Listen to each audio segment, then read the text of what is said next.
chat tab and just give a message, and we'll play it, throughout the show and such there. But we'll get to this message later on. As we do every Tuesday, we do the Shining Star and Hot Seat. I'm going to go with the positivity first, and I'm going to go with golf. I'm going to go with the PGA.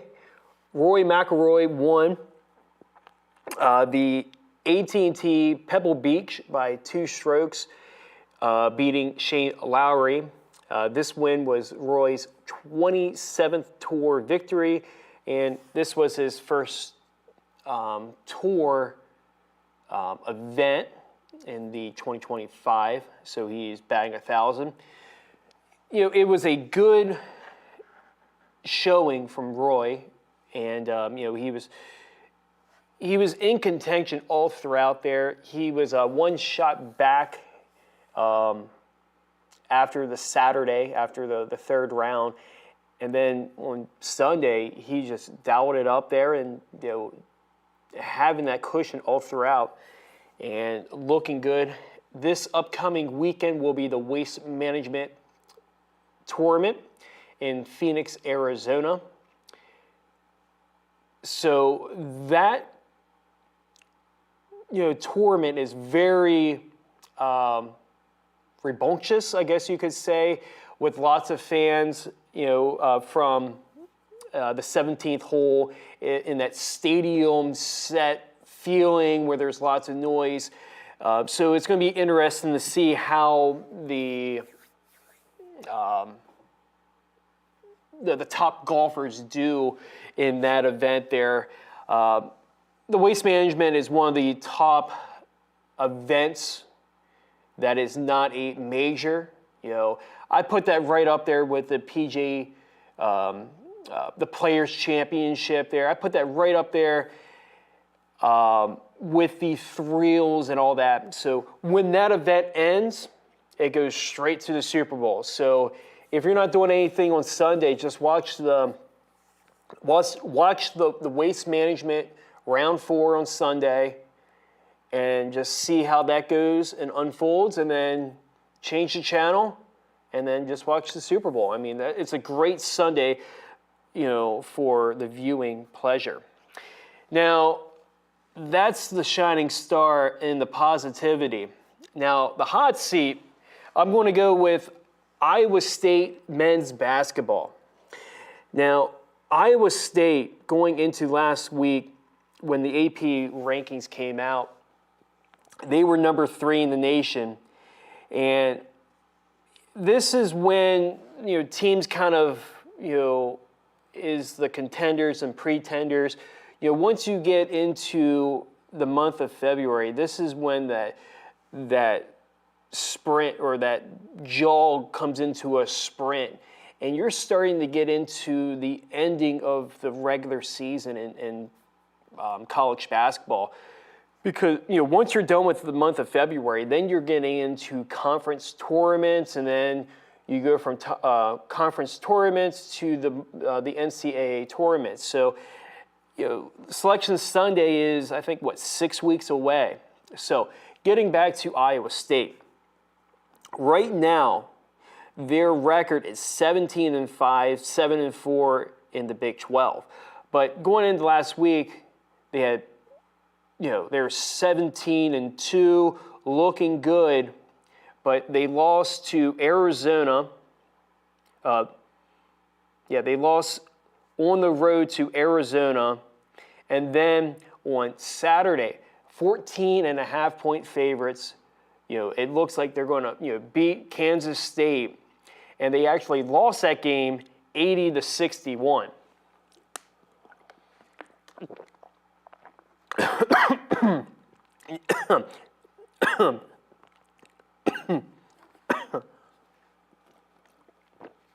They just looked awful, and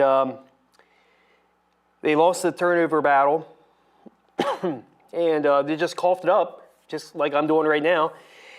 And then yesterday they played Kansas, and they lost that game 69-52.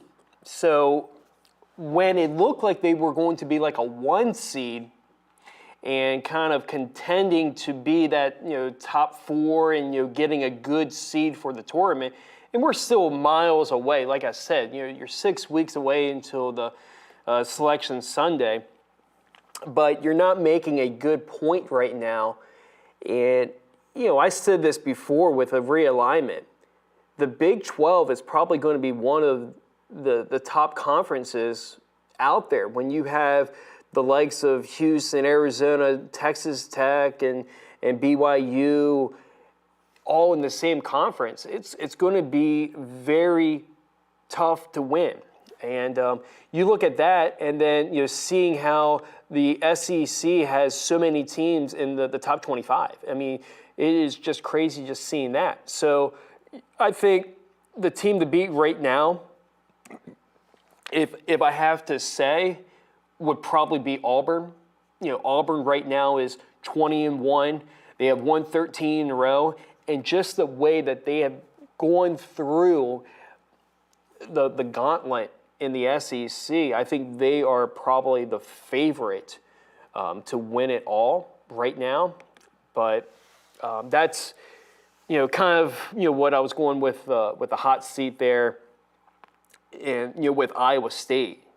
You can lose just games just like that. So we shall see with that. And, kind of changing gears, before I get to the Super Bowl stuff there, we got a lot of other stuff to talk about there. But the team that has really been surprising me in the college basketball realm there is probably seeing UConn, being 16-6 there, with them being 2-time defending champions. You don't see that too often, and just the way that they've been kind of playing, it just kind of shows the Big East has been a little superior. So I don't see them. I see them probably being maybe a 5 seed. They're not going to be a 1 seed. But they have come down to earth a little bit there with the other teams kind of, catching up to them. So, see how that goes. And, with the trade that everybody's been talking about in NBA is the Luka and Anthony Davis trade. It surprised me. When I saw that notification, I had to read it twice. I didn't believe it. Just the in-season trade. You don't see that too often of players like that. And, Luka was going to, get a max deal with the Mavs. With him being 25, he was going to be the star for the Mavs for the foreseeable future. With them trading him to the Lakers, he can't have a max deal now. I'll be frank with you. I'm not too familiar. I'm not in with all the logistics with the NBA.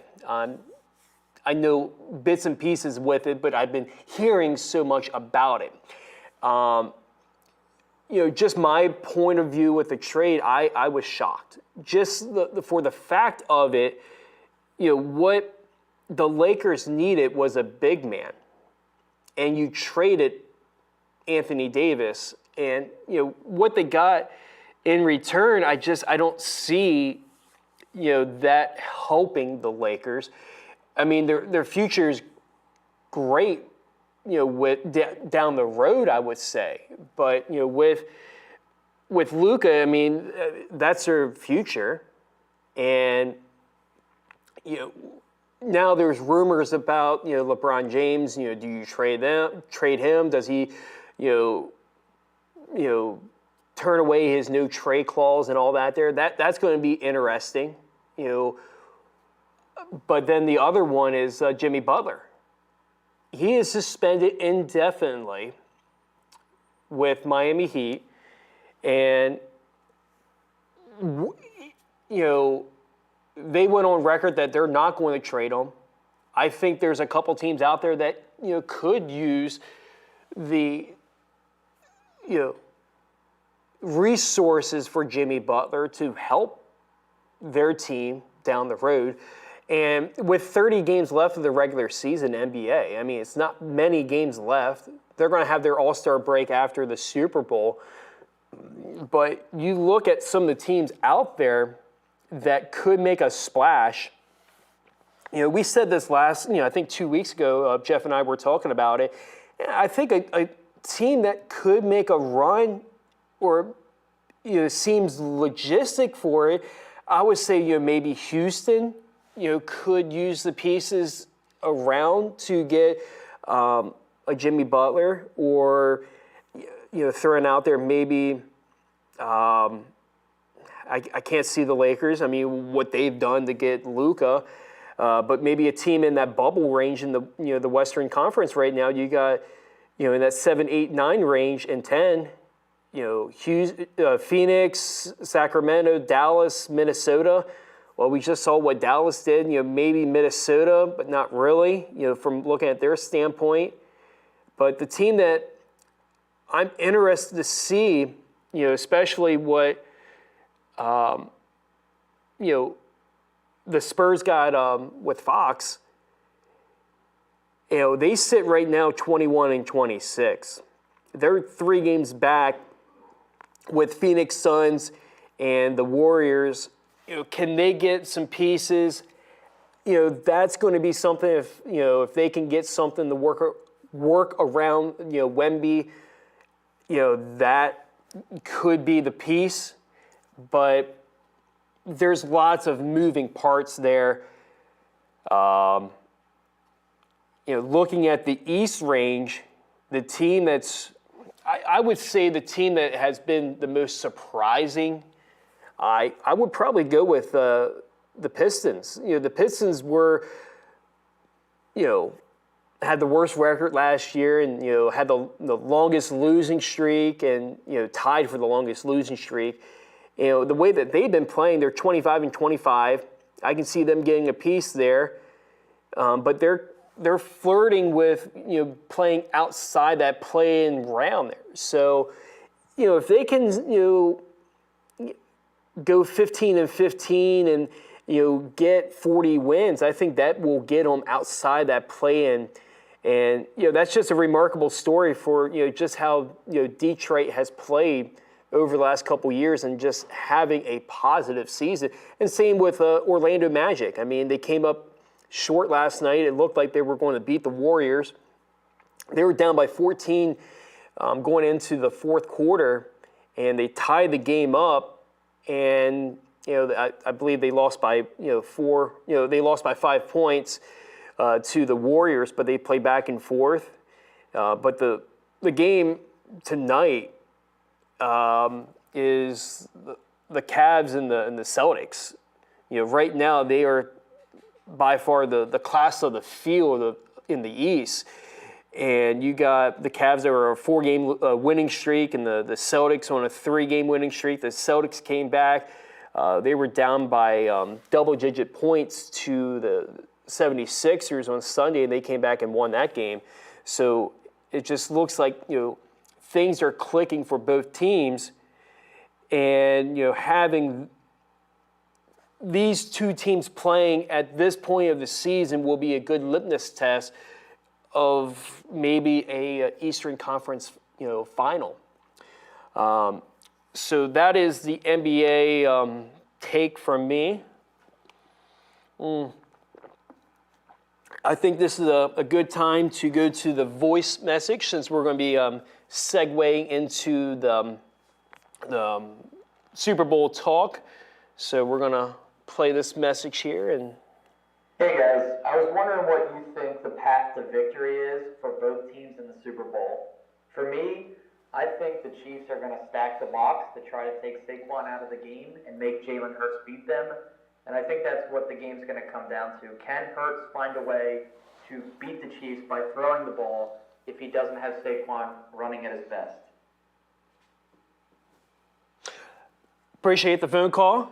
I think the path for victory for the Eagles is going to ride on Saquon Barkley. That has been the bugaboo for the Chiefs a little bit throughout this playoff run. There is stopping the run game. You look at what Mixon did in the divisional round, and then what James Cook did last week. And, taking away, what Josh Allen. This is just running backs I'm looking at there. I think the path for victory for the Eagles would be, winning the time of possession, winning the turnover battle, and the running. They have to, be aggressive with the run. You look at the 3 games that the Eagles have played in the postseason. They have 683 yards of rushing. So if they control the pace of the game, I think that will help. Now, looking at the other side of the coin there with the Chiefs, if they can stop the run and all that there, but the passing, they got Hollywood Brown, they got D-Hop, Pacheco's coming, to his stride of what he's been the last couple, postseason games and seasons there, and then you got Kareem Hunt. You got that Tatum right there. And then Kelsey's Kelsey. So you look at that.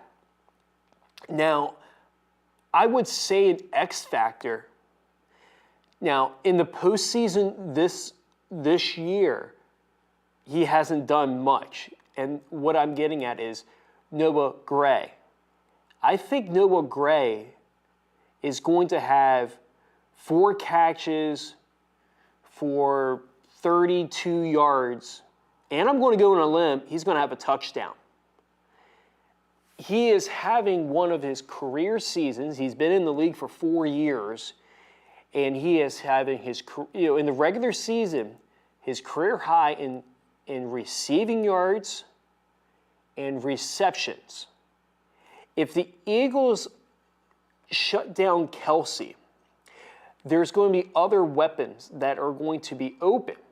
And if they have a 2 tight end set, I think that opens the field for Noah Gray to make catches. So I'm going to say, 4 catches and 30-plus yards with a touchdown. It's a bold prediction because he has not had a touchdown. I'm pretty sure, I was looking this up. He has not had a touchdown in the postseason in his career. So I'm going to go and say that. But, I think it's going to be a competitive game. I think it's going to be a low-scoring first half. I think it's going to be, kind of filling it out as we go. And then you're going to see some, back and forth type of scoring. But, the thing with the Eagles, looking at the other teams that have played the Chiefs all throughout, is just the way can the Eagles put the foot on the gas pedal all throughout the game. That's going to be the thing, to keep that tempo going. Because if you have a 2-score lead and you got Mahomes on the sideline, you want to keep him on the sideline and be aggressive. That's the thing with Sirianni, is he's been very aggressive all throughout there. So, like I said at the beginning of the show, if you want to call in, the phone number is 717-334-3000.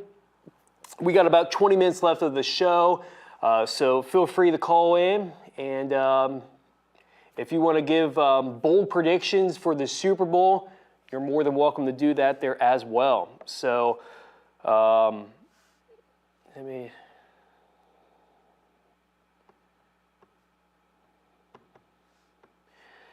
So yeah, it's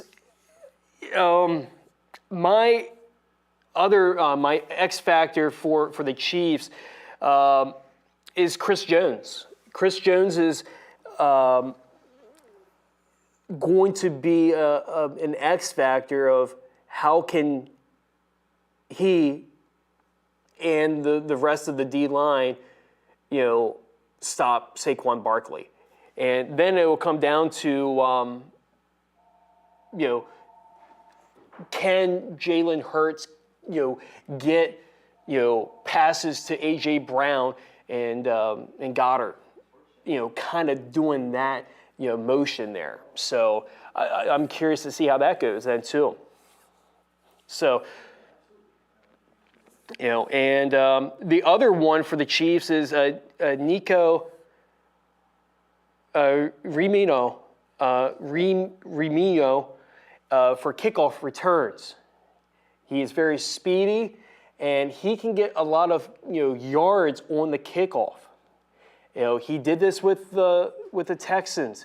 He got a couple long returns with the Bills. So if he can get a long return to the 40 or the 50, that will make a short field for the Chiefs offense. We got a phone caller here on Sports Chat. Welcome aboard. Thank you for calling. Hello? Hey, Corey, how's it going, brother? Doing good, doing good. I'll talk to you in a while. First of all, I want to start congrats on the national championship in Ohio. Thank you. I got a shirt here, so yes.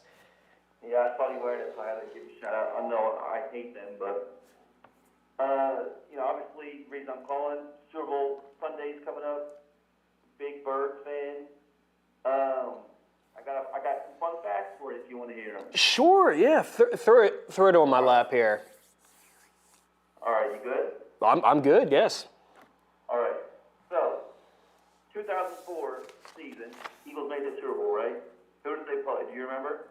2004, they played the Pats. And who was the quarterback of the Patriots? That is Mr. Thomas Brady. Correct. Who won that Super Bowl? That was New England. Correct.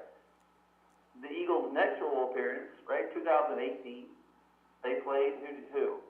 That was, stand corrected, that was New England. Correct. Who was the quarterback? That was Mr. Tom Brady again. All right, and who won that Super Bowl? That was Philadelphia with Nick Foles.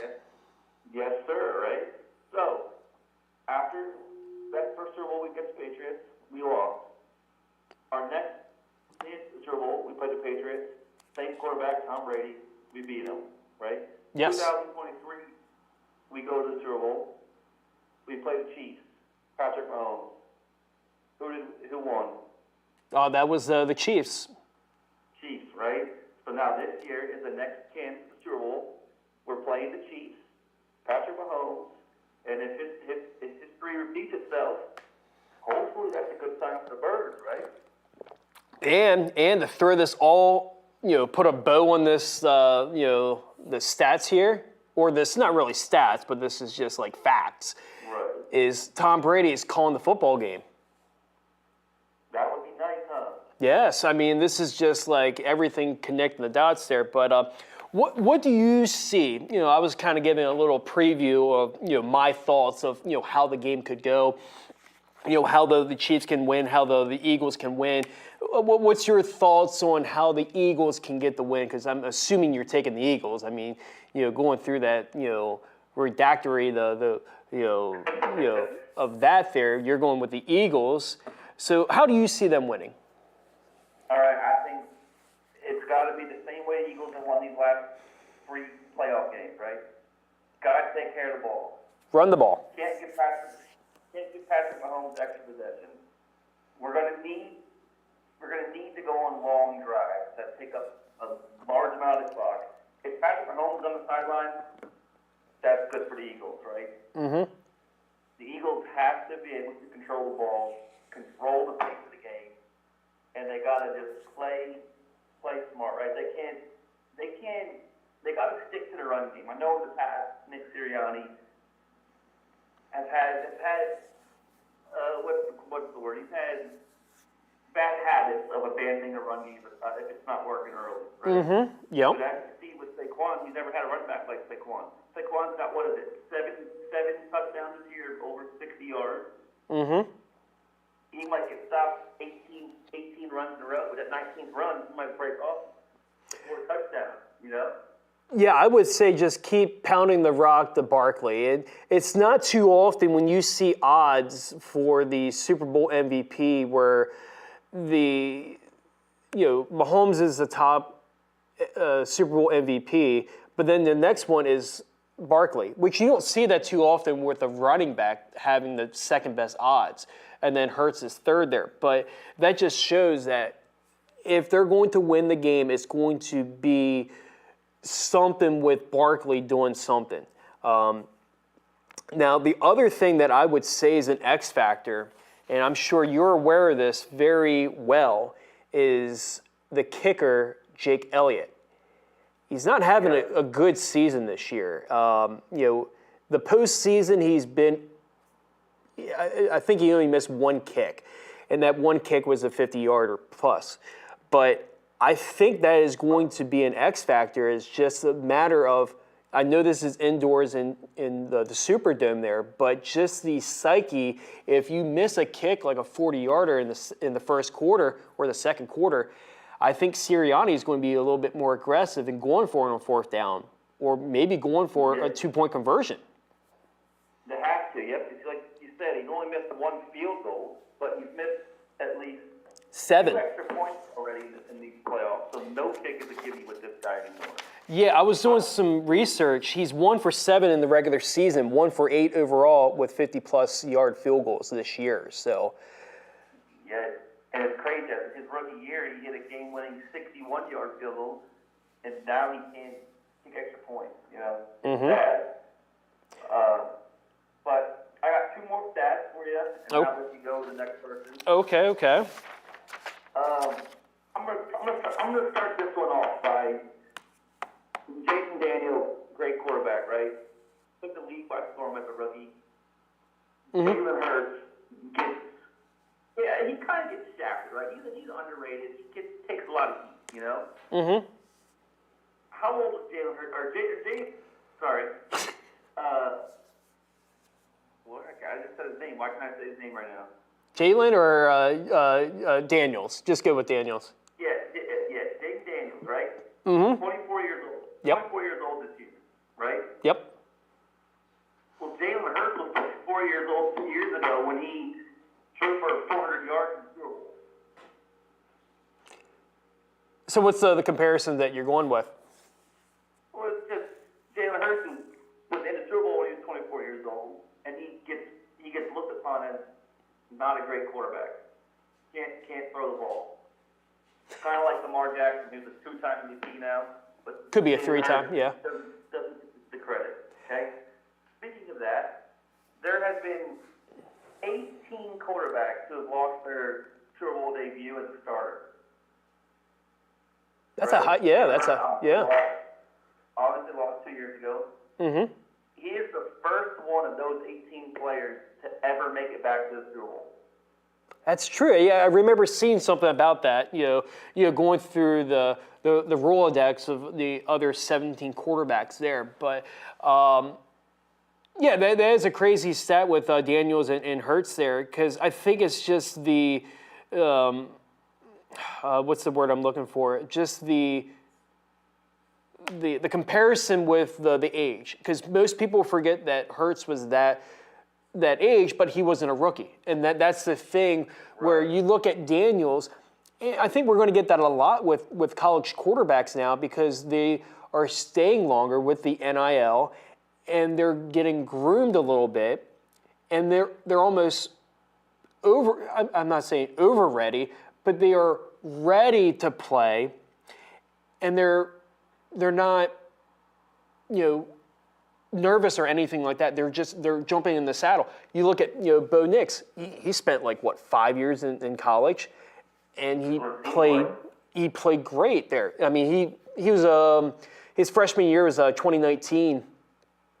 So kind of doing the math quickly, I mean, it was about 4 years and such there, or 5 or something like that there. So, just kind of looking at the longevity of quarterbacks, they're not, leaving on their junior year and then, being 20-year-old. So you're getting an older quarterback that is more groomed and ready. So I think that's maybe the comparison that I'm getting at with Hurts and Daniels, where, in past, Daniels would have been in his probably third year, and we're like, what's the big whoop? Daniels is doing, big things there. So I think Daniels is going to be a franchise quarterback, and it's good to see. Especially with Washington not having a franchise quarterback in a while, going back, I guess 12 years ago with RG3, the last time they really had and then that was with Kirk Cousins, and you're going back and forth with that there. But, having a quarterback that you can just lock in for all 17 games there. But any final thoughts there, or before you head out there? Or not head out to the game there, but any final thoughts in general? I wish. Yes, Yeah. last that I have for you, okay? In the last 30 years, the team that has had to travel west for the Super Bowl is 7-0 against teams that have had to travel east. Huh. Kansas City has to travel east to New Orleans. Yes. Philadelphia has to travel west to New Orleans. Let's hope that's true. Yeah, and then there's a couple years, where the Super Bowl, the host team was, there. So with the Rams and all that, they're Rams in Tampa. So, you're really not you're not traveling west, you're not traveling east. So I'm not sure how that stat went there, but that's. It doesn't account for if both teams have to travel west or if both teams have to travel east. Or the hosted team. When the Super Bowl is in the middle of both cities. Okay, yeah, I never even took notice of that there, but that's interesting. I haven't did my prediction yet, but I have it on my paper here. I'm going to go with 56 total points.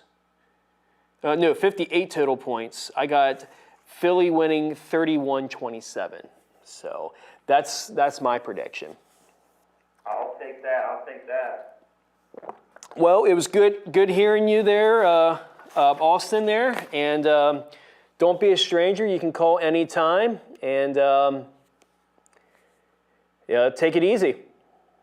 Will do. Thanks, Corey. Have a good one. Oh, yeah, thank you. So, we got a few minutes left of the show there.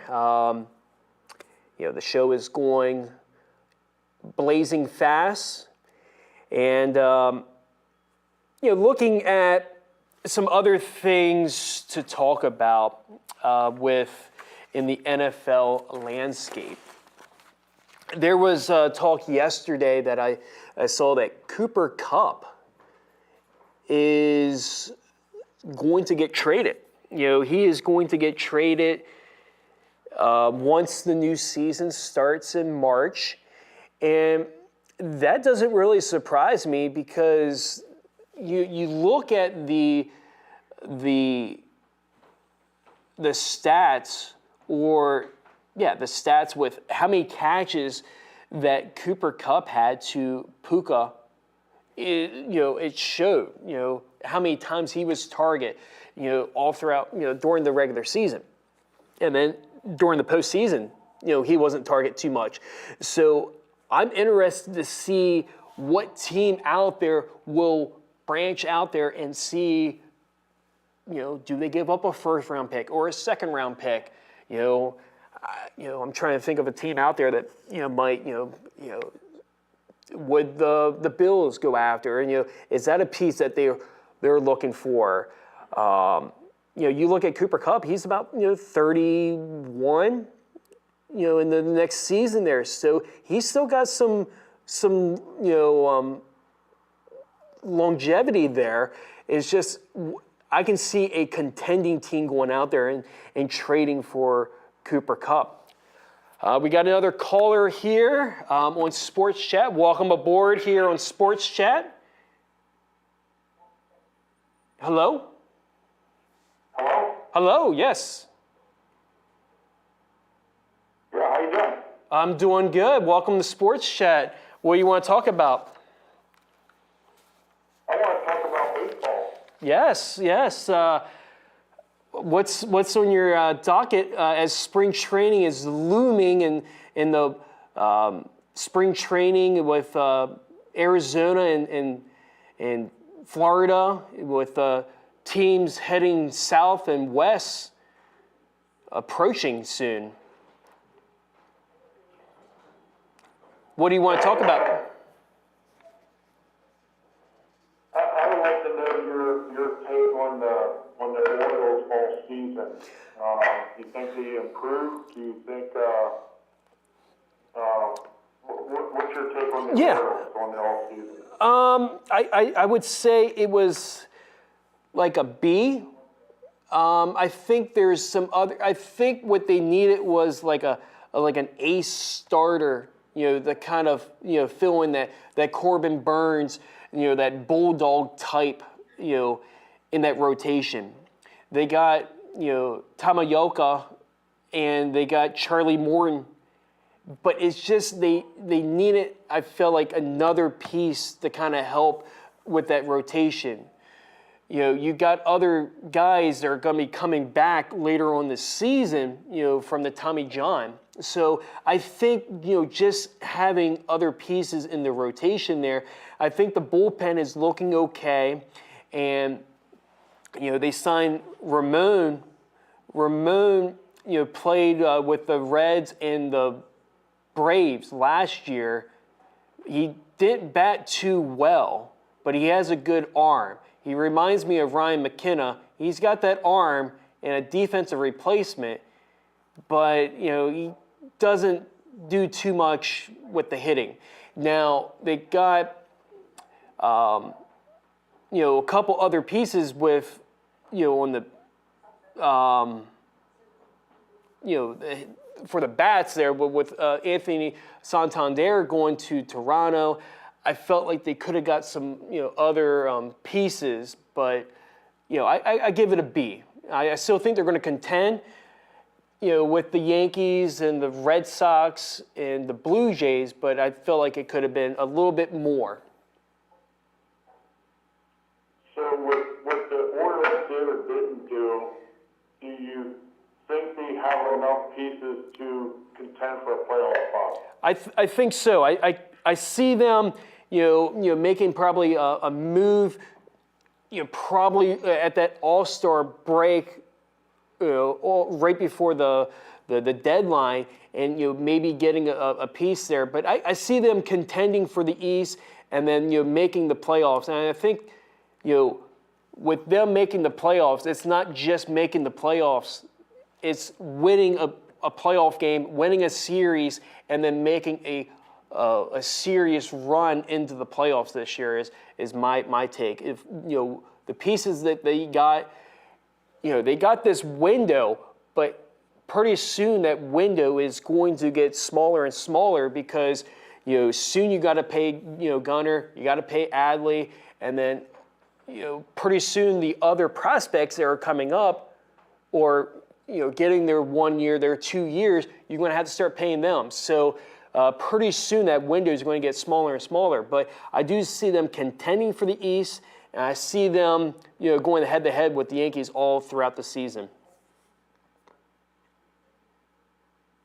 Very good, very good. It was nice talking and listening to it. Are you a Oriole fan as well? Oh yes, a diehard Oriole fan. They got the home opener March 31st, so it'll be interesting to see how they do when they play the Blue Jays to start the season, in Toronto.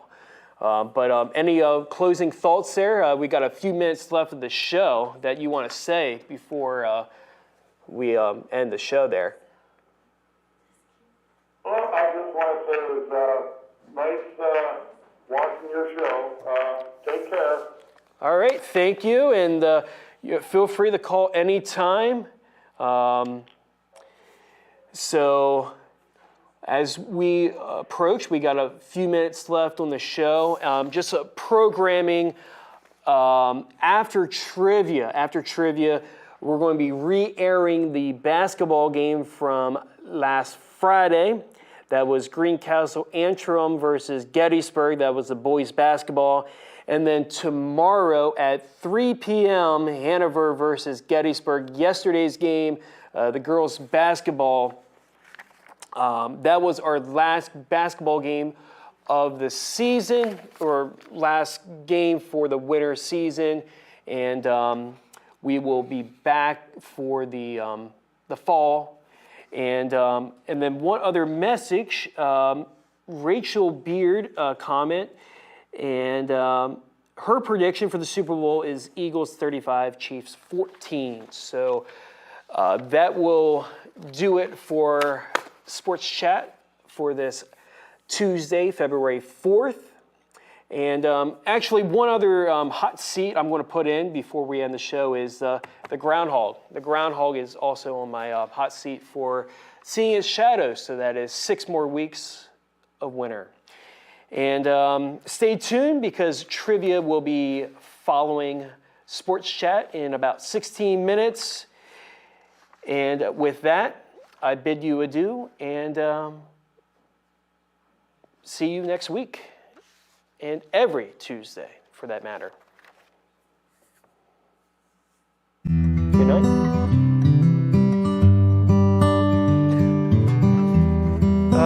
That was my dad on the second call.